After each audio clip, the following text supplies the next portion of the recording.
जनाबाई बोलती, अब मेरी चक्की परेशान नहीं कर रही, तुम्हारे गहने परेशान कर रहे हैं।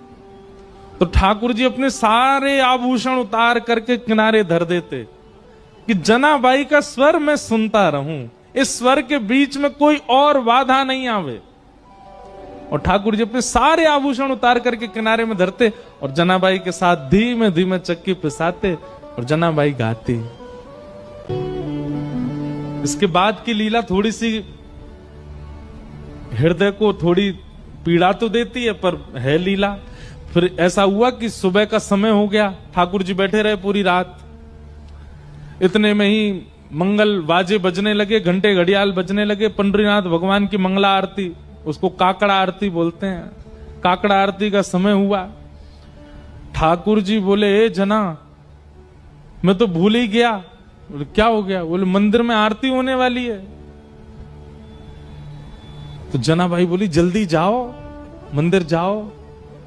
और जनाबाई थोड़ी भावुक हो गई। ठाकुर जी बोले तू क्यों भावुक होती? बोले पूरे दिन कल सोए नहीं, रात भर मैंने सोने दिया नहीं, अब फिर से दिन में जाके उठ जाओगे, ठंडे ठंडे पानी से सब तुमको नहलाएंगे, तुमको दूध से नहलाएंगे, बिल्कुल आराम नहीं करने दिया मैंने। ठाकुर जी बोले तू भी तो नहीं करेगी तो मैं भी नहीं करूंगा।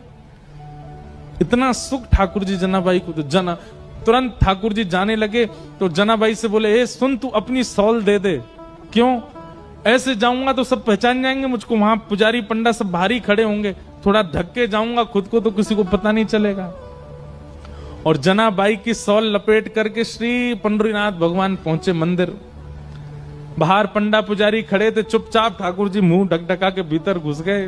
पंडाओं ने सोचा कोई होंगे, भीतर के सेवक होंगे।